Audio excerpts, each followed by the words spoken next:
Patuloy naman po ang paghahanap sa isang 9 na taong gulang na bata sa Caloocan na nahulog sa drainage sa kasagsagan po yan ng malakas na ulan kahapon. Balitang hatid ni Athena Imperial. Kasagsagan daw ng malakas na ulan sa Camarin, Caloocan nang sunduin ng 12 taong gulang na si JM ang kanyang 9 na taong gulang na kapatid na si Cheyenne mula sa kanilang paaralan. Dahil malakas ang ulan at sa pag-aakalang mas magiging ligtas para sa kanila sa eskinita sa Hidalgo Street sila dumaan. Pero hindi pala. May drainage kasi sa eskinita na umapaw na ang tubig dahil sa malaking butas. Hindi raw nila ito napansin hanggang mahulog silang magkapatid. Opo, tapos biglang nabitawan. Sa bakal na yan nakahawak tapos may nakatulong na matanda daw, nahawakan daw siya, sabi ng kuya. Kaya yung kapatid niya naman, nabitawan niya kaya hindi na daw niya kaya kasi malakas yung agos eh.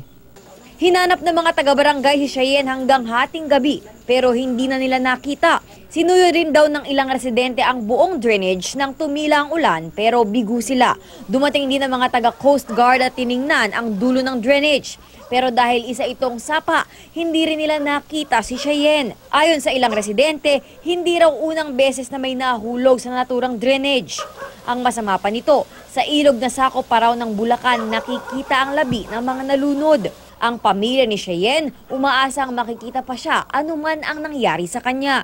Ang ano na lang namin, sana kita na lang siya kahit ano man ang mangyari sa kanya, buhay man siya o wala na talaga siya, yung makita na lang. Ang pamunuan ng barangay, wala pang tugon kung bakit hindi pa natatakpan ng butas, lalo pat delikado ngayong tag-ulan na. Athena Imperial, GMA News.